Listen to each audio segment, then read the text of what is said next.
Nah, kalau yang tadi tentang infectious disease, sekarang kita bahas tentang lesi merah putih yang berkaitan sama lesi premalignan atau precancerous lesion atau prakanker gitu ya, praganas. Nah, ini yang pertama ada leukoplakia. Jelas banget ya tadi ya, plak yang warnanya putih. Jadi secara definisi eh, leukoplakia ini ya, dia itu dideskripsikan secara klinis yaitu adalah plak putih atau bercak putih di mukosa oral yang tidak bisa dikerok dan tidak bisa dikarakteristikan secara klinis dengan penyakit lainnya. Jadi kalau misalkan penyakit lainnya kan jelas kayak misalkan tadi oral pseudomembran ya plak putih bisa dikerok meninggalkan dasar kemerahan gitu. Misalkan terus yang heri tadi plak putih lipatan vertikal gitu. Nah kalau si leukoplakia itu dia nggak jelas gitu gambaran klinis lesinya. Biasa kalau misalkan di soal-soal OKMP 2DG tulisannya kayak gini nih deskripsinya. Bercak putih bisa di mukosa bukal atau di lidah, nggak bisa dihapus, nggak bisa dikerok atau diseset, bersifat asimptomatik ya, dan tidak terdiagnosis sebagai lesi yang spesifik. Gitu. Atau ditulisnya kayak gini, misalkan bercak putih seperti beludru, nah kan, kayak mendeskripsikannya tuh gitu, beludru dikelilingi dari kemerahan yang tidak bisa dikerok. Nah, itu kita bisa curiga ke arah raganas ini, leukoplakia. Tadi sebenarnya etiologinya itu idiopatik ya, nggak ada etiologi, mesti penyebab faktor yang jelas gitu. Seseorang mengidap si leukoplakia ini, tapi erat sekali kaitannya dengan ini ya, konsumsi alkohol, kemudian juga penggunaan tembakau. Jadi penggunaan tembakau ini banyak macamnya ya, nggak cuma hanya orang dengan merokok, tapi ada juga smokeless tobacco use gitu. Jadi misalkan menginang lah, atau yang dikunyah, atau yang misalkan diisap, ada yang snuff namanya. Nah itu juga pokoknya penggunaan tembakau. Terus juga ini ya, kebiasaan minum alkohol. Terus juga karena adanya trauma, iritasi kronis, hubungan sama defisiensi nutrisi, faktor sistemik misalkan defisiensi imun, adanya infeksi mikroorganisme, misalkan contohnya HPV gitu ya, dan OH buruk itu bisa meningkatkan seseorang beresiko terkena leukoplakia. Biasanya untuk predileksinya ini terjadinya prevalensinya pada pasien di atas 40 tahun. Nah, yang paling sering terjadinya di sini ya, di lokasi-lokasi yang paling sering di vestibulum, mukosa bukal, palatum, alveolar ridge, di bibir, di lidah, sama di dasar mulut.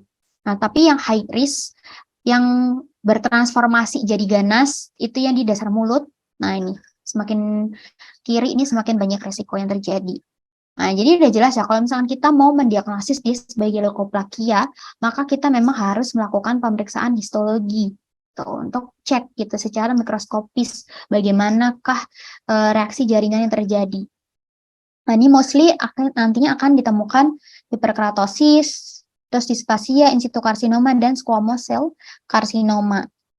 Nah, ini mungkin secara klinis kita nggak nemu ya di pasien, mungkin jarang pasien seperti ini, atau bisa juga bahkan pada saat kalian periksa kan kalau misalkan ngisi kartu 100 OM tuh harus diperiksa semua ya, apa aja yang terjadi di mulutnya kan kita tulis gitu kan. Nah, ini karena si leukoplak ini sering banget keluar juga di OKMP 2DG ya. Nah, selanjutnya si gambaran klinis leukoplakia. Jadi si leukoplakia ini diklasifikasikan berdasarkan teksturnya ya. Nah, kalau misalkan ada yang disebut dengan homogenus sama ada yang non homogen. Jadi kalau misalkan yang homogenus leukoplakia itu ya ini ya, dia bentuknya teksturnya homogen gitu atau thick leukoplakia istilahnya. Nah, ini ya plak putih, batasnya jelas, permukaannya halus atau berfisur atau disebut crack mood. Nah, dia nggak bisa dikerok dan asimptomatis. Jadi pasiennya nggak ada keluhan rasa sakit kayak gitu. Nah, selanjutnya ada yang non homogen. Nah, jadi yang non homogen teksturnya lebih beda tuh.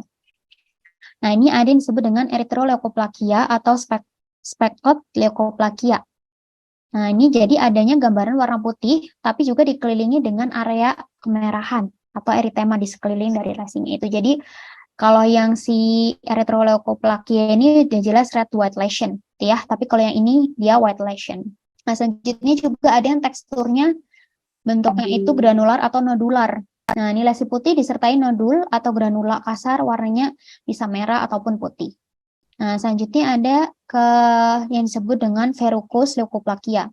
Nah, ini ya, jadi dia lesi putih disertai papila multiple, kayak papiloma gitu. Nah, leukoplakia jenis ini tuh bisa berubah jadi ganas dan disebutnya sebagai proliferatif verrucous leukoplakia. Nah, di sini di gambar ini dari yang A ini ya, elderly white female develop extensive leukoplakia with raw surface. Jadi awalnya dia mengalami leukoplakia gini ya, dengan tekstur permukaan yang kasar kayak gitu di mukosa bukalnya sama di mandibula alveolaricnya. Terus ketika dia tuh nggak mau dilakukan biopsi. Di pasien yang sama setelah 2 tahun, nah ini berubah menjadi keganasan ya, ini disebut dengan verrucous carcinoma.